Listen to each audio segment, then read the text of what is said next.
നമസ്കാരം. മലയാളി വാർത്തയിലേക്ക് സ്വാഗതം. നെന്മാറ ഇരട്ടക്കൊലക്കേസിൽ പിടിയിലായ പ്രതി ചെന്താമര പദ്ധതിയിട്ടത് ഭാര്യയെയും മകളെയും അടക്കം 6 പേരെ കൊലപ്പെടുത്താൻ.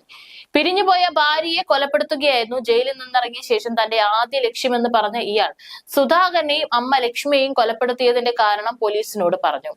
ജാമ്യത്തിലിറങ്ങി ഭാര്യ ഉൾപ്പെടെ 4 പേരെ കൊലപ്പെടുത്തി തിരികെ ജയിലിലേക്ക് പോകാനായിരുന്നു പദ്ധതിയെന്നും ഇയാൾ പോലീസിനോട് പറഞ്ഞതായാണ് സൂചന. ഇന്നലെ രാത്രി കസ്റ്റഡിയിലെടുത്ത ശേഷം ചോദ്യം ചെയ്യലിലാണ് പ്രതി ഇക്കാര്യം പറഞ്ഞത്.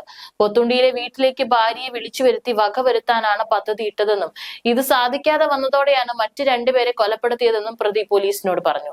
മട്ടായിൽ നിന്നിറങ്ങിയ ചെന്താമര രാത്രി തിരികെ വന്നത് 2 പേരെ കൂടി വകവരുത്താൻ ലക്ഷ്യമിട്ടു ആയിരുന്നെന്നും പോലീസിനോട് പറഞ്ഞു. ആലത്തൂർ ഇൻസ്പെക്ടർ TN ഉണ്ണികൃഷ്ണന്റെ നേതൃത്വത്തിലായിരുന്നു പ്രതിയുടെ മൊഴിയെടുത്തത്.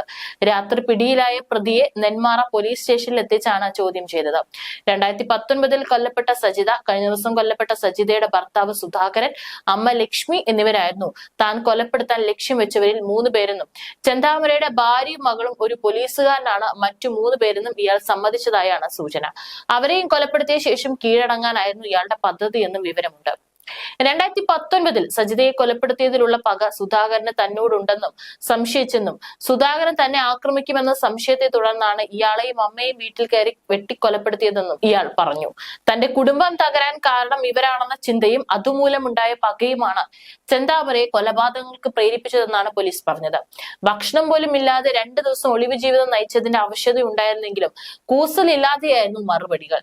നാട്ടുകാരി തന്നെയായ യുവതിയെ പ്രേമിച്ച് വിവാഹം കഴിച്ചതാണെന്ന് ചെന്താമര പറഞ്ഞിട്ടുണ്ട്. ചെന്താമരയിൽ നിന്നുള്ള മോശം അനുഭവങ്ങളെ തുടർന്നാണ് ഭാര്യയും മകളും വേർപിരിഞ്ഞത്. സുധാകരന്റെ ഭാര്യ സജിത കാരണം ഇതാണെന്നാണ് ഇയാൾ ധരിച്ചിരുന്നത്. സജിതയുടെ മരണത്തിന് സുധാകരൻ തന്നോട് പ്രതികാരം ചെയ്യുമെന്ന ഭയം ഇയാൾക്കുണ്ടായിരുന്നു. അതാണ് സുധാകരനെ ലക്ഷ്യമിട്ടതെന്ന് പറഞ്ഞതായാണ് സൂചന. സ്റ്റേഷനിൽ എത്തിയുടൻ തനിക്ക് വിശക്കുന്നുണ്ടെന്നും ഭക്ഷണം വേണമെന്നായിരുന്നു ഇയാളുടെ ആവശ്യം. തുടർന്ന് ഭക്ഷണ പൊതി എത്തിച്ചു നൽകുകയും ചെയ്തു. പോത്തുണ്ടി മലയിൽ ഒളിച്ചിരുന്ന പ്രതി കഴിഞ്ഞ ദിവസം രാത്രി വിശപ്പ് സഹിക്കാനാകാതെ ഇവിടെ നിന്ന് വീട്ടിലേക്ക് മടങ്ങും വഴിയാണ് പോലീസ് ഏറെ നേരം തെരച്ചിലിന് ശേഷം പിടിയിലായത്. ഈ പ്രദേശത്തെല്ലാം തന്നെ പോലീസ് വലിയ രീതിയിൽ തെരച്ചിൽ നടത്തിയിരുന്നു. ഇവിടെ നിന്നും പോലീസ് പിൻവാങ്ങിയെന്ന പ്രതീതി ഉണ്ടാക്കിയ ശേഷം തന്ത്രപരമായാണ് പിടികൂടിയത്. എല്ലാവരും തെരച്ചിൽ നിർത്തിയെന്ന് കരുതി വീട്ടിലേക്കുള്ള വഴിയിൽ നടന്നു വന്ന പ്രതിയെ മഫ്തിയിലായിരുന്ന പോലീസുകാർ പിടികൂടുകയായിരുന്നു എന്നാണ് പോലീസ് പറയുന്നത്. ഇയാൾ അപകടകാരിയാണെന്നും നടപടിയെടുക്കണമെന്ന് നാട്ടുകാർ പോലീസിനെ അറിയിച്ചെങ്കിലും പോലീസ് ഗൗരവത്തോടെ എടുത്തിട്ടില്ലെന്നും ആക്ഷേപമുണ്ട്. കഴിഞ്ഞ ദിവസം ഇരട്ട കൊലപാതകം നടത്തിയതിന് പിന്നാലെ നാട്ടുകാർ പോലീസിനെതിരെ രോഷപ്രകടനം നടത്തിയിരുന്നു.